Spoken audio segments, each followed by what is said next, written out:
What is going on, everybody? Welcome back to another week of Hero or Zero here on the Heroes for Hire podcast. My name is Shaun Mean, and joining me as always is disgraced samurai Ciara Lawler. The blade, it is gone.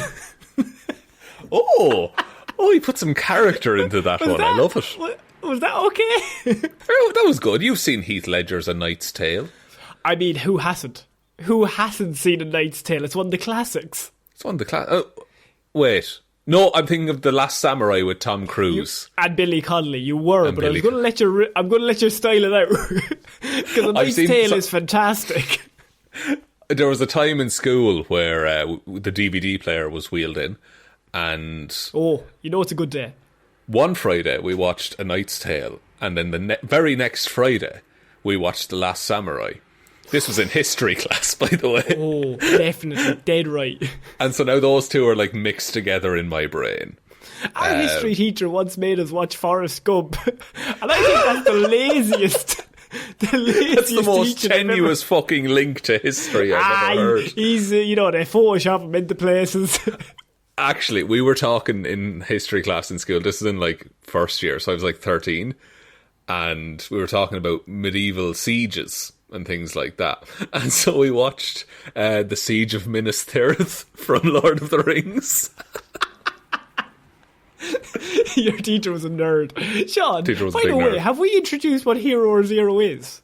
No, would you like to explain to the listeners what the show is all about? If this is your first episode, normally it does take us at least a minute and a half to get into what the actual show is. So this is Hero or Zero, where we choose one comic book character every single week. We talk their good points and their bad points, and we generally just give you a bit of a rundown of everything to do with that character. Now, I normally choose DC characters. Shaun normally chooses Marvel characters, and it is Shaun's week.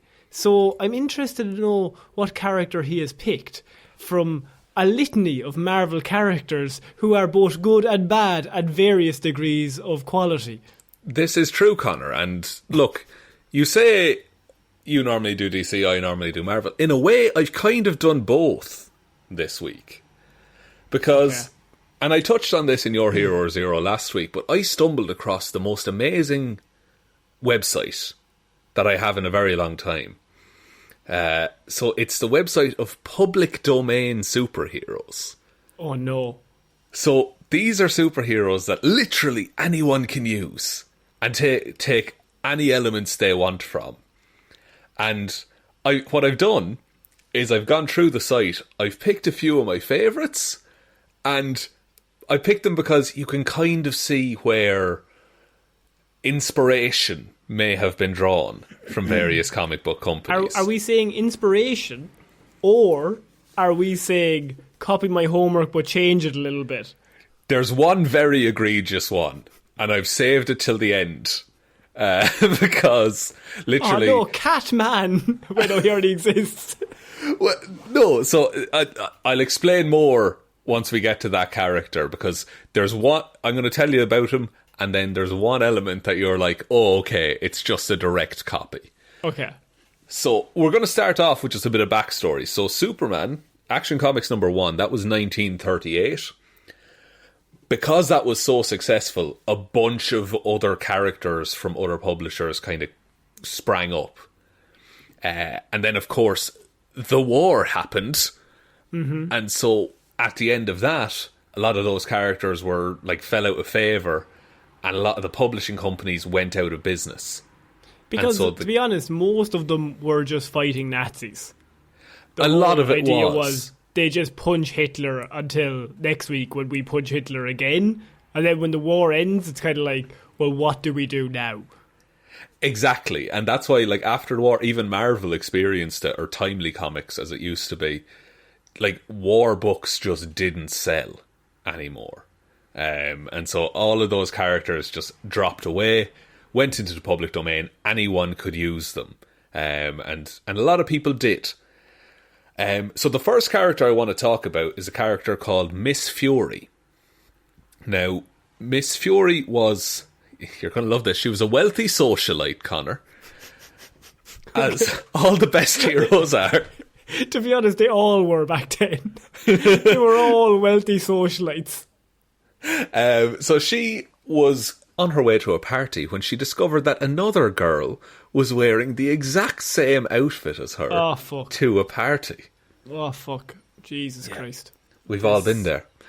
It's a plot twist I didn't see coming. I don't know if I was emotionally ready for that sentence, but now that it's happened, I can see where the emotional turmoil of the situation would lead her to become furious.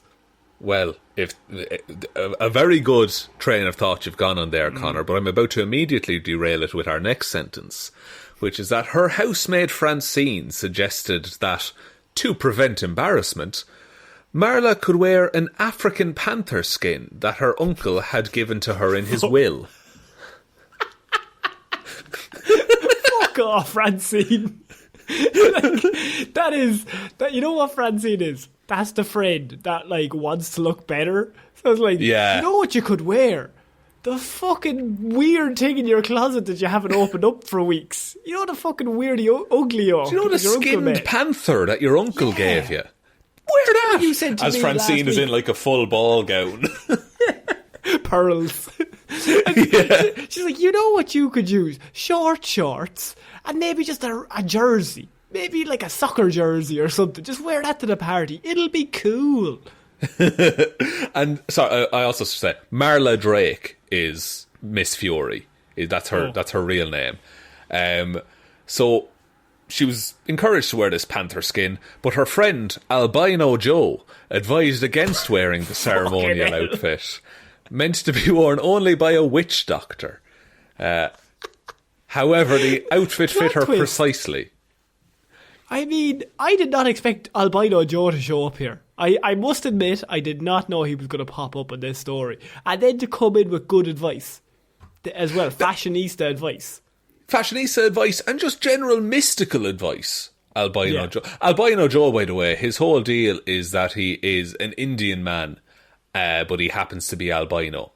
So everyone has just called him Albino Joe from then on. He's a bit more of a Doctor Strange, Gok Wan kind of combo. He's willing to tell you that dress is bad, but also it might raise the dead. So you have to be careful. I would like to acknowledge that all of the listeners have just experienced the birth of a brand new sentence, which is a Doctor Strange Gok Wan combo. Nobody's ever put those people together. So, she puts on the outfit, Connor, the costume, if you will. However, Marla never made it to the party. Oh, fuck. See, on the way, she instead ends up helping to recapture an escaped murderer named Killer Dawson. I mean, there weren't too many suspects, to be honest. He made it fairly obvious. Dick move by his parents, I will say. Is it Burglar Joe or Killer Dawson? I don't know. And he looks down back at the body and then just looks out the window. Could have been either of them. It could have been either of them. Could have been a team effort here. And after helping to catch the escaped murderer, she was bestowed the name Miss Fury. Miss Fury's vigilantism soon got the attention of Detective Carey, who sought to find her true identity, but later fell in love with Marla. So there's the old classic conflict of the vigilante and the police. Can I ask what year this is? This is... I had it written down, but I'm after losing it there now. Let me just pull it up. It's just after the war, because... It's set after the war. It was published in 1979. Because you know, Batman's origin is Bruce Wayne's socialite is going to a party, but his friend Jim Gordon brings him to a crime scene, and then Batman brings in a criminal. Okay, and what's your point? Sorry, there's no Gok Wan involved. I do apologise. Where's Jim Gordon giving fashion advice to Bruce Wayne in this story? Sorry, did I say Jim Gordon? I meant albino Jim Gordon. It's a match. Makes sense. Although actually, it is her housemaid who suggests putting on the suit and all that kind of... Yeah. He does have Alfred. So... In terms of powers and abilities, she's a skilled athlete, acrobat, climber and fighter, a smart detective and very wealthy. She is identified as the first female superhero created and drawn by a female cartoonist. Oh, that's cool. That is cool. That's a nice, like... And there's a lot of that. A lot of these public domain superheroes are the first of their kind. There's another one I'll touch on later. I've done a few of these. There's another one I'll touch on later, but it's nice to see that they're kind of breaking new ground. It's kind of weird that it took until 1979 for a female cartoonist to get a female superhero published, but such was the times that they were living in. Christian groups. Times we're living in now. Not much has changed. Go on. A lot of Christian groups attacked the comic strip. Sorry, go on. But even so, American servicemen used to paint Miss Fury on the sides of their planes during like the Vietnam War and stuff like that. And she actually rarely donned the costume in the comic strips because it was associated with black magic and all this kind of stuff. Yeah. So a lot of it was just her solving mysteries as herself. I think that's probably the most interesting part of a hero, when you take away their outfit and they're just a regular person, ultimately just being really just a police officer. And that's why we buy comics. I want to see a regular person, no outfit, just solving crimes the police could also solve as well. But they can't because of the system that they're in. And they don't have black magic on their side as well. So we have to factor that in. That does tend to help with things. The next one I want to talk about, this is from 1943. And it's a character called Red Rube. So Reuben was a young orphan who ran away from the orphanage. You are going to know there's a lot of inspiration here in this character. And it's... Okay. Orphanage runs away. Okay. Yeah. After running away from the orphanage, he hid out in an old castle, but discovered that it was his ancestors' home. That's, you know what? The look of that is extraordinary. His ancestors haunted the castle as ghosts, all of them sharing the name Reuben. So, the ghosts each gave him the powers that they possessed in life. They Christmas caroled them. They Christmas caroled this boy. Oh shit! They Muppets Christmas caroled him, yes. They Muppets Christmas caroled him. So the powers that they gave him, Connor, were strength, wisdom, speed, invulnerability, and courage. All he needed to do was to use these powers was call out, "Hey Rube," and he would transform into Red Rube, a fully grown adult superhero. Oh, so he's a boy before he calls it out. Yes. Oh, that's interesting. Very similar to Superman, isn't it? Very similar to Superman, very similar to Captain Marvel in the DC world. I would say mostly it's the exact same as Captain Marvel. Now, I'm not sure when was Captain Marvel first published, Connor? I think he was before even DC was created.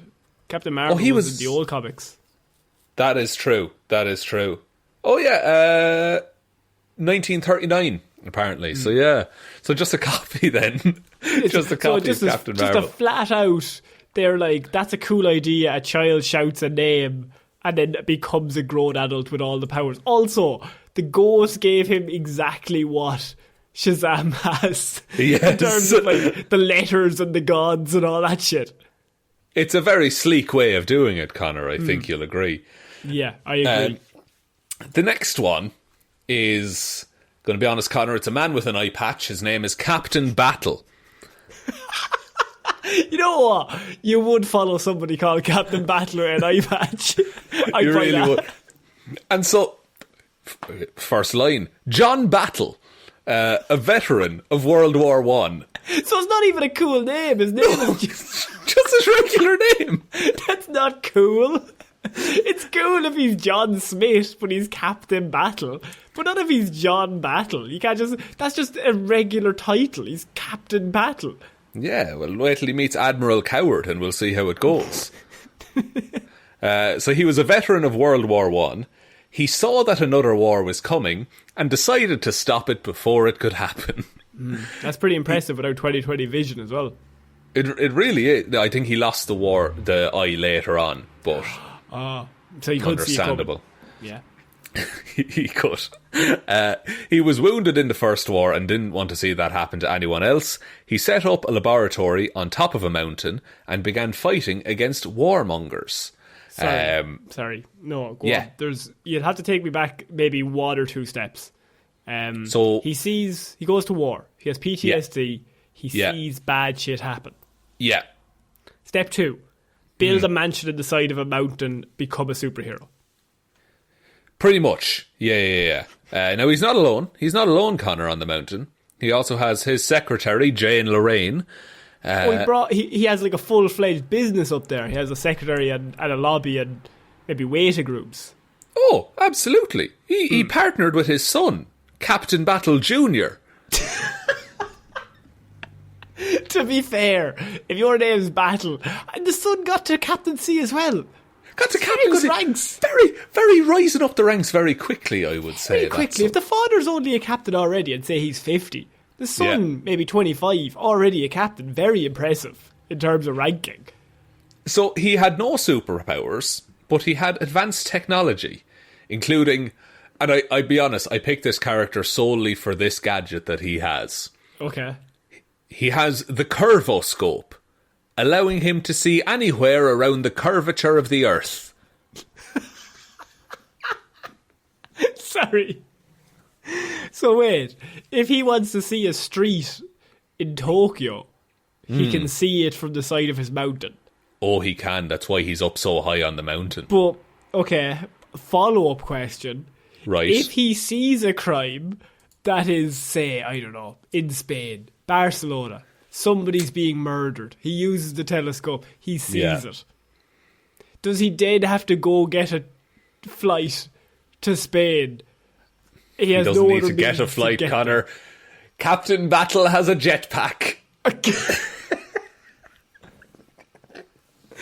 Still, with a jetpack, it would still take so long to get from one place in America to another place. To, like, stop a mugging. Like, if he's seen a mugging, I would say 5 miles down the road.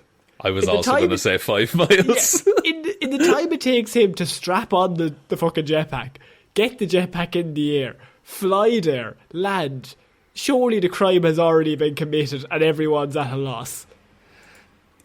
Yes, but when he does arrive, he has other such gadgets like the Dissolvo gun, which can disintegrate matter. Jesus Christ! Which I would argue is a better invention than the curvoscope. I'd be leading with that. I'd be leading with I can dissolve you rather than I can see a crime from halfway across the world. So he came out in 1941. He's basically like a Nick Fury type. The hardened battle veteran. Happens to have a son with the exact same name of him, but Junior. Happens to have a telescope that he can use to see any crimes anywhere in the world, which, to be honest, if we're going to get into it at the character basis, would lead to surely just more need for therapy and more PTSD, because you'd see such horrors but be unable to do anything about them. Well, this is it, Connor, and this may have been the commentary that they were suggesting, or you may have brought this up and I don't know how to handle it properly. Okay. Interesting. And for what it's worth, Nick Fury came out in 1963, so 22 years after this dude. So you're telling me this is plagiarised. Nick Fury is plagiarised. Well, it was public domain. Public domain. They're perfectly within their rights to use Got away this. with it. Were they selling the filing cabinets at this stage, or they were still rich? I think this was the first round of filing cabinets. Actually, no, they had money. They had money because Nick Fury and Sergeant Fury and the Howling Commandos was made by Stan Lee as a bet, because someone bet him that he couldn't make a book about war that would sell in the 1960s. Yeah. That's fair enough. Yeah, I think they were loaded in the 60s because Spider-Man and Fantastic Four and all that stuff. Yeah, I think like 70s, 80s they started to...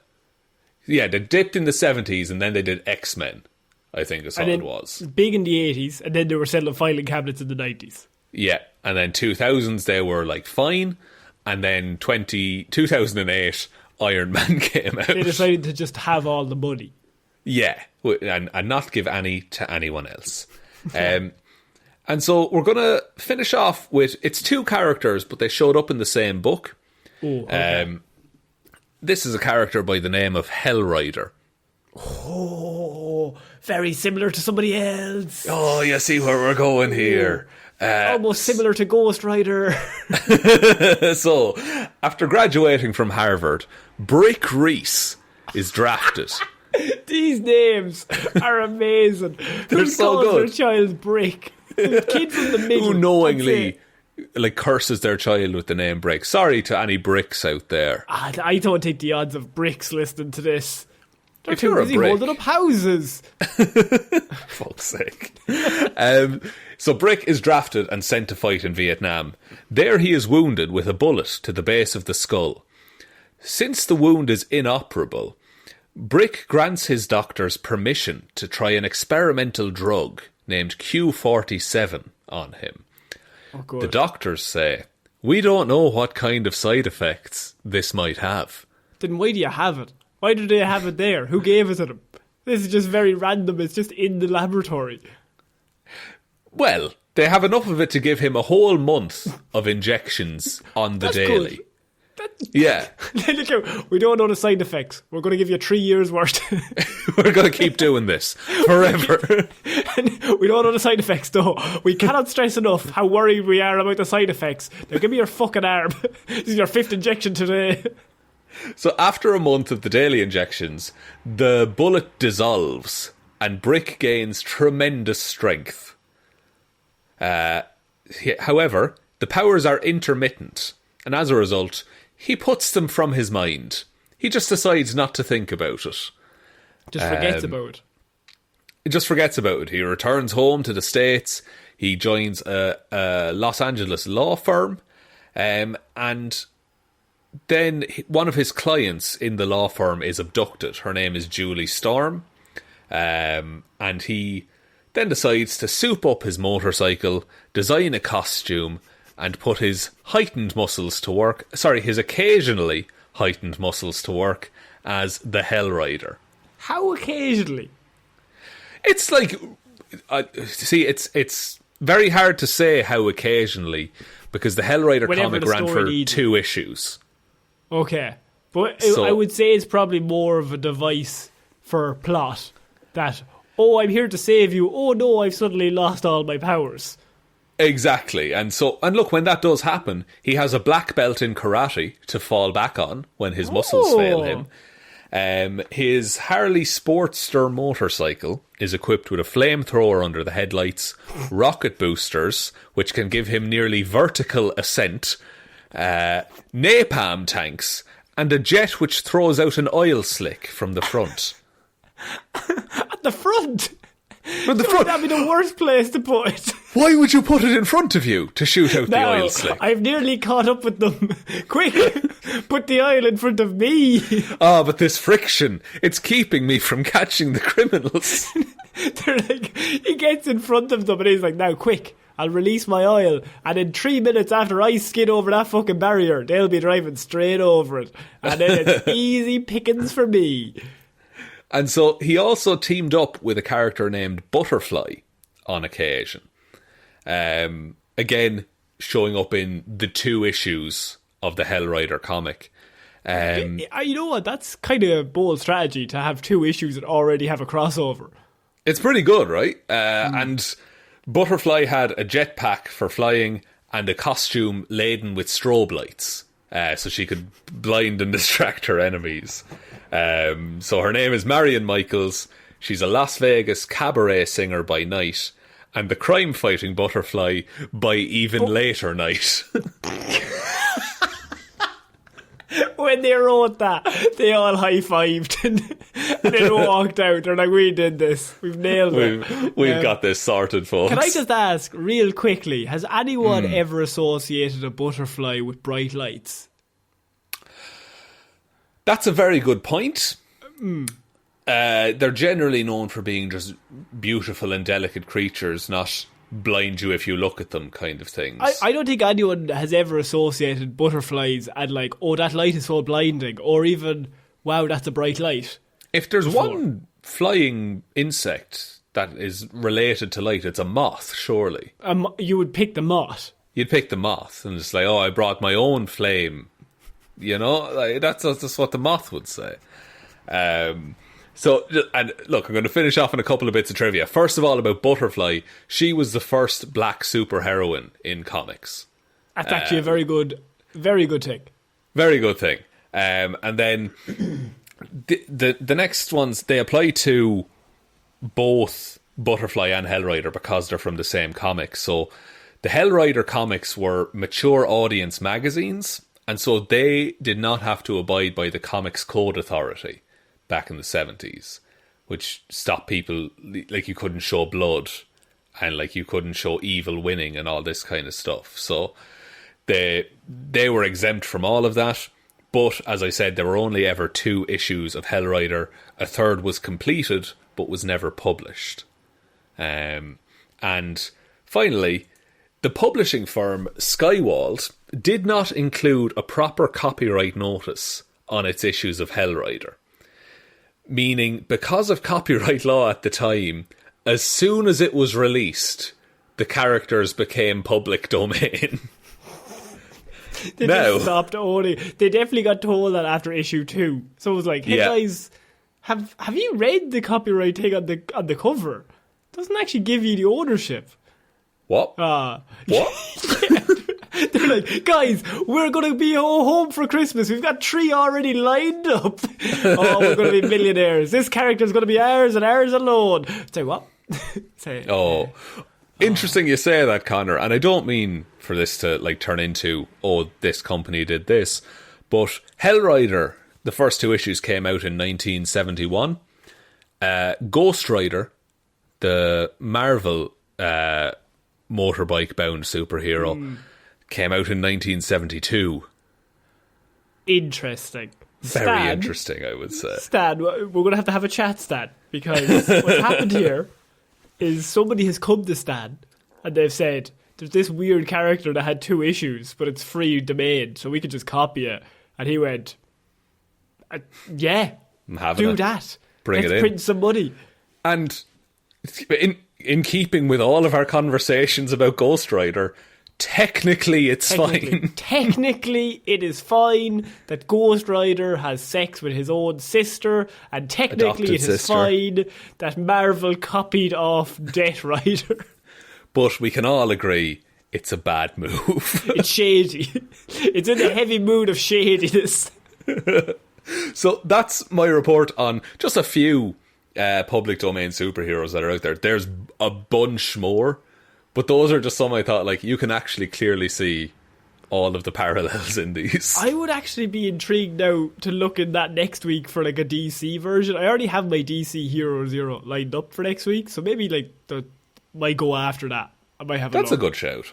I like this kind of thing. I like looking back at like the history of comics and where characters came from and things like that. So because those characters are the basis of most of the heroes that are famous now. Absolutely. Like, if you have to pull inspiration from somewhere, why not take the publicly available superhero, and you get the added benefit of, like, if you want, you can tie it into that history, you know? I'm pretty positive, like, that's most of comic books now anyway. Like, they literally, there's a smaller comic book publisher that runs a character, and DC or Marvel probably in the 60s or 70s were like, that's a cool character, we'll buy it off you.